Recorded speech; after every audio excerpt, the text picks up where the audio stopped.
जोश Shapiro, mark केली या रॉय कपूर? कमला हैरिस किसे चुनेंगी अपना उम्मीदवार? संभावित उम्मीदवारों की लिस्ट पर डालें नजर।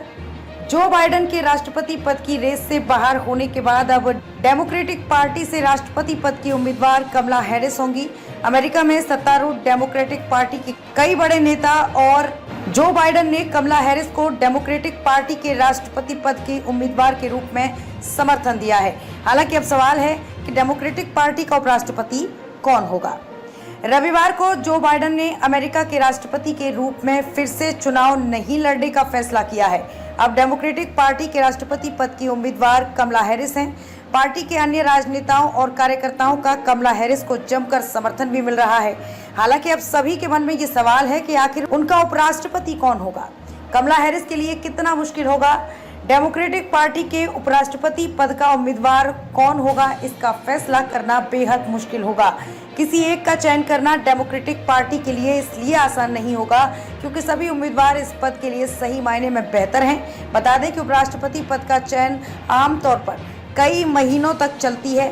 हालांकि इस बार ये प्रक्रिया और तेजी से होगी क्योंकि 19 अगस्त को शिकागो में डेमोक्रेटिक नेशनल कन्वेंशन शुरू होने जा रहा है।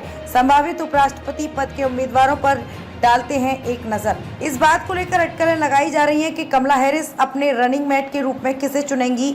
कमला को ये निर्णय डेमोक्रेटिक नेशनल कन्वेंशन से पहले ही लेना होगा। अगले महीने शिकागो में पार्टी के नामांकन सम्मेलन से पहले उपराष्ट्रपति पद के उम्मीदवारों पर सबकी नजर बनी हुई है। तो आइए संभावित उपराष्ट्रपति पद के उम्मीदवारों पर डालते हैं एक नजर। जोश शापिरो उपराष्ट्रपति पद के उम्मीदवारों में सबसे पहले आते हैं। पेंसिल्वेनिया के 51 वर्षीय गवर्नर जोश शापिरो अगर ये उम्मीदवार घोषित होते हैं तो इलेक्टोरल वोटों को मजबूती मिलेगी क्योंकि पेंसिल्वेनिया इस चुनाव में सबसे महत्वपूर्ण स्विंग राज्यों में से एक है।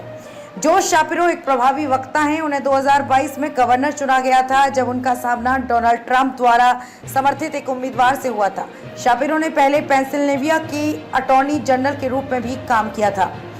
दूसरे मार्क केली, जो दूसरे नंबर पर आते हैं वो है मार्क केली। 60 वर्षीय पूर्व एस्ट्रोनॉट और अमेरिकी नौसेना के कप्तान मार्क केली 2020 से एरिजोना के सीनेटर हैं। वे एक और स्विंग स्टेट का प्रतिनिधित्व करते हैं जिसे बाइडेन ने 2020 में ट्रंप पर बहुत कम अंतर से जीता था। केली की पत्नी पूर्व डेमोक्रेटिक कांग्रेस वुमन गैब्रिएल गिफोर्ड्स है जो 2011 में लगभग मौत के मुंह से बाहर आई थी। दरअसल उन्हें टक्सन में मतदाताओं के साथ बैठक करते समय सिर में बहुत नजदीक से गोली मारी गई थी। केंटकी की 46 वर्षीय गवर्नर एंडी बेशियर ने पिछले नवंबर में ट्रंप द्वारा समर्थित उम्मीदवार के खिलाफ चुनाव जीता था। बेशियर अपने राज्य में अधिक वोट ला सकते हैं। बेशियर ने ट्रंप के उपराष्ट्रपति पद के उम्मीदवार जेडी वेंस को कड़ी टक्कर दे सकते हैं। उत्तरी कैरोलिना के 67 वर्षीय गवर्नर रॉय कपूर पर्पल राज्य से नेता हैं। ये राज्य 2020 में ट्रंप केवल 1% अंक से जीता गया था। कूपर पहली बार 1986 में चुने गए थे और तब से उन्होंने कभी कोई चुनाव नहीं हारा। उनके प्रमुख मुद्दों में से एक गर्भपात के अधिकारों की सुरक्षा है। पर्पल राज्य, पर्पल स्टेट का मतलब है एक ऐसा स्विंग स्टेट जहां डेमोक्रेटिक रिपब्लिकन दोनों उम्मीदवारों को बहुत ज्यादा वोट मिलते हैं लेकिन किसी भी पार्टी को भारी बहुमत नहीं मिलता। पर्पल स्टेट्स को अक्सर बैटल ग्राउंड स्टेट भी कहा जाता है।